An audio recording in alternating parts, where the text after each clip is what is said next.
I hope you're not offended by four-letter words, but math.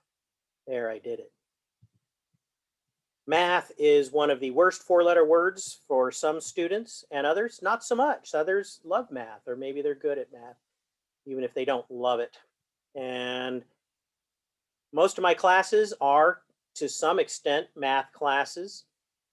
My plant science is more like this one, where you only have to deal with the metric system. Soil science and fertilizers classes, on the other hand, there's a lot more math. Uh, but in ag, in production ag, you need to deal with all of these things. You need to deal with fertilizers. You need to deal with soils. You need to deal with the metric system more than you might want. And so you need to know some basic math. And I don't do any real hard math. I just do math that is important um, from the standpoint of the applications that you might have to deal with in your job.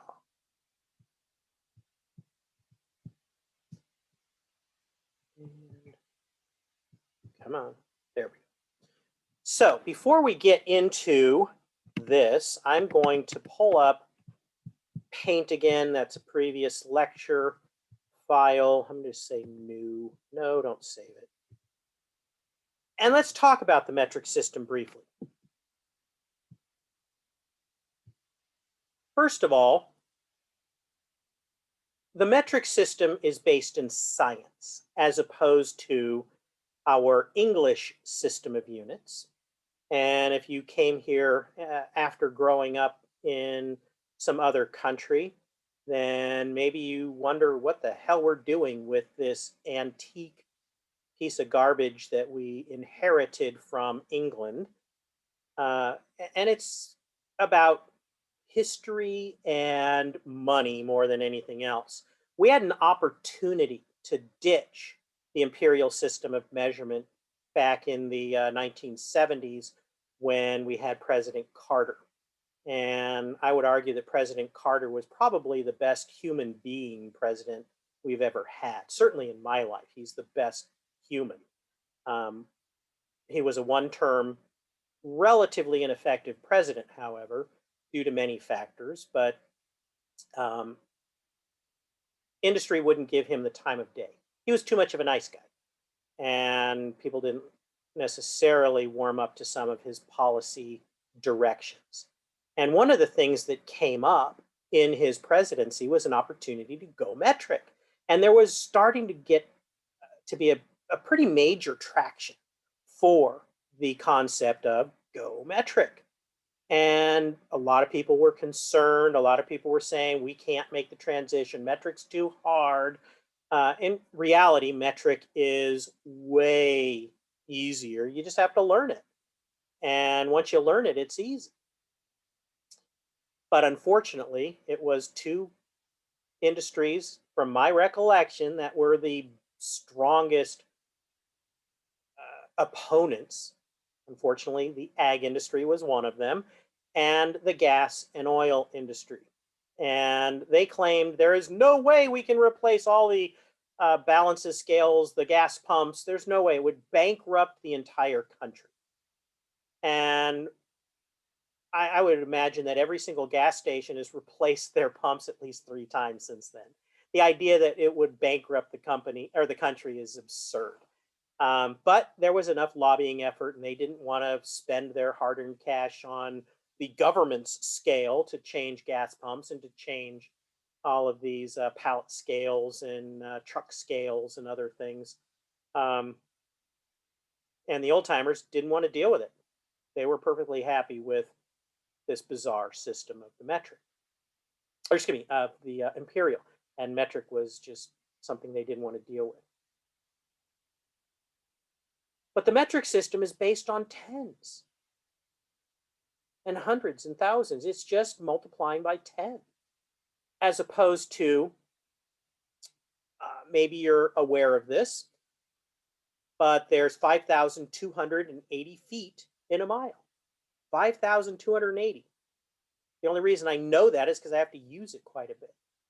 There's 3 feet in a yard, but 12 inches in a foot. Okay. Um, there's 4 cups in a quart, 2 cups in a pint, 4 quarts in a gallon, 3, what is it, 3 tablespoons in a quarter cup? No, there's 3 teaspoons in a tablespoon and 4 tablespoons in a quarter cup, I think. That one I don't deal with as often. Um, uh, yeah, I deal with tablespoons, teaspoons, and quarter cups, but I don't convert. When I'm cooking, I'm doing one or the other. There's 43,560 square feet in an acre. There's 13,068 feet of bed, 40-inch bed, in an acre. It's insane. And where did we get a foot? Literally from some shoe wear of some king in our past. So if a foot came from the shoe of a king and a royal rod was the rod which we used to measure the peasants' acres, and the royal chain, where the hell did you get the royal inch? I don't know what body part that came from, but it's just based on silly stuff. And I shouldn't say silly. It does have important historical importance. What about a yard? It used to be that you measure from the tip of your nose to the tip of your index finger or middle finger, and that's how you measure fabric in the old um, markets. I would rather find somebody who was, like a Shaquille O'Neal to get my fabric rather than somebody like me. I'm going to get a heck of a lot more for my money. Tip of my nose to the tip of my finger is not as long as many. So there's all this room for confusion, all this room for error, all these different conversion numbers. It's insane. Every year there are stories of just whoops conversion mistakes where it cost tons of money. There's one story about the space shuttle and the Hubble telescope and how one slight error going from the United States to an international team, and they made an error that had to do with I think it was a washer that was measured in thousandths instead of in metric, and it was off by literally just the tiniest fraction, but it ended up costing $1 billion fix. Just because we're so stupid we can't get off the damn imperial system. And if you grew up with the imperial system and I tell you something like, oh yeah, he's 5'11", 5 feet 11 inches, you can picture that in your head. Oh, he's kind of tall, not super tall. 6'6", he's really tall. What if I told you that he weighed 105 pounds? Wow, that's pretty small. 105 pounds isn't very much for a man. You grew up with these numbers. What if I said that somebody weighed 66 kilograms? Is that how much a child weighs? An adult male average? Do you know? You didn't grow up with it, you don't know. If you did grow up with it, you came from another country and you learned our imperial system afterwards, maybe you do know those. So it's just familiarity. If we ditched the imperial system, it all would make sense. And internationally, talk about a pain in the butt. Ag, we live on this balancing act because ag deals with research and scientists. And so we need to deal with both of them at the same time. Because if you're talking to the scientists in this country as well, scientists at least all move to the metric system. They're the smart ones. It's the business people that refuse to move. And business people aren't stupid, but they make some short-sighted decisions based on their pocketbook sometimes.